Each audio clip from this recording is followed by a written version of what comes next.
Welcome back to Studio 6. We're live. Follow me to the video wall so I can say hello to Adriana. Here is Adriana. Adriana, welcome. Great to have you on the show. We're talking Euro 2020 before we even start, and we want to get your brain fixing and talking about Group B. So let's have a look, and we'll show the folks at home what Group B is all about. And you at home can also have your opinions, because Adriana will take us through it. So Group B is this: Belgium, Denmark, Finland and Russia. Belgium, probably the form side there. It's the golden age, really, for Belgian footballers, isn't it, Adriana? Good to be back, Neil. It certainly is the golden period for Belgium. Can they finally win a piece of silverware, though? That remains the question. One of the strongest Belgian sides that have been around, and obviously one of the favourites to go on and potentially win this competition. But the group is quite tough. Belgium with Denmark, Russia and Finland, as you said. The interesting scenario with this group is the fact that the two host cities of this group are Copenhagen and St. Petersburg. So what that means is Belgium will effectively have to play two away matches against two other sides in their group, and they're certainly not happy about that at all after a perfect record in qualifying. So there's an argument that there's strength versus strength here in Europe between the absolute best and the absolute worst, if there is such a thing, is not that much. It's very, very competitive, and sides will be playing competitive football matches right the way. You're not going to see any 4-5-0 victories here, because it's a much of a muchness. Quality in Europe is right there across the board. Couldn't agree anymore. I think that's the case with Finland as well. Finland getting through a very difficult group in qualifying.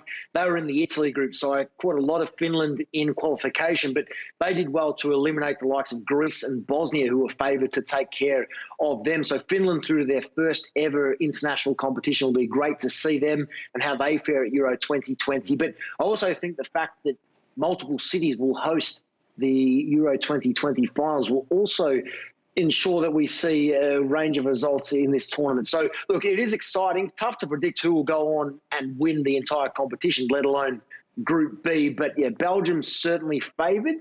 But Denmark, definitely a smoky for me to go very deep into this tournament with some very exciting talents, particularly in attack.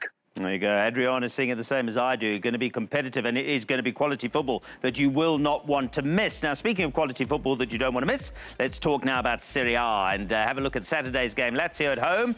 They should be in their form, taking the points there. Napoli at home against Fiorentina. We'll get the take on that match in a moment from Adriana. Some interesting fixtures leading into Sunday as well. Juve at home against Parma, and well, they've been sensational. Actually, Adriana and I, off air before the show, we're talking about how great they were midweek. And Inter, by the way, are on the road and away. Here is the story. Once again, this topsy-turvy Serie A season sees Juve now back on top, with Inter having just fluffed their lines a little bit. Just a little bit of a gap back to Lazio, who are playing nicely. Atalanta, likewise, of course, and then Roma, who themselves had a win during the week. Problems for AC Milan. I mean, it's still hard to believe, isn't it, that they are way down there in 10th position and that Napoli are 11th. Wow. I mean, if you had bumped into somebody 6 months ago and said that AC Milan would be 10th and Napoli would be 11th, they would have put you in a straitjacket and called you nuts. But that's the way it is at the moment. So let's talk to Adriana about it. And we're going to talk about Juve and Parma at the moment.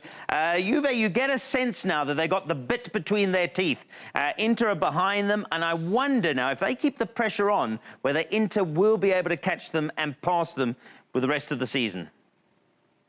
Well, that is the question now, isn't it? Juventus midweek, if you caught them in the Coppa Italia, a stunning performance. And you're right, they're just getting better and better with each game that goes by. Players in great form. No Ronaldo midweek, but no problems whatsoever. One of the most complete performances that I've seen for Juventus under Maurizio Sarri. And that's a very dangerous sign, not only for Italy, but also those still in the Champions League in European football, because they've been my favourite for the majority of this season to win that competition. I think certainly in Serie A now, it's going to be very difficult for Inter and Lazio, who, of course, are still in the race, to push them all the way. And initial votes suggested that Ronaldo actually missed out in the 4-3-3 formation, with Sadio Mane, Robert Lewandowski and Lionel Messi getting the nod ahead of him in attack. But UEFA actually changed the formation to allow Ronaldo to be in that side. So it changed to a 4-2-4 with N'Golo Kante of Chelsea omitted. So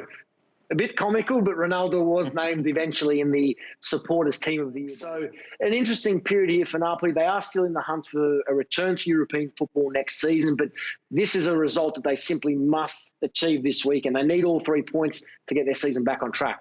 I agree with you, they do. The sad thing is they've needed a few points before and haven't delivered, so we'll see how they go. But Adriano, always a pleasure. Thank you for helping us with the Euro 2020 Group B. We'll chat to you in due course about that, but have a great weekend.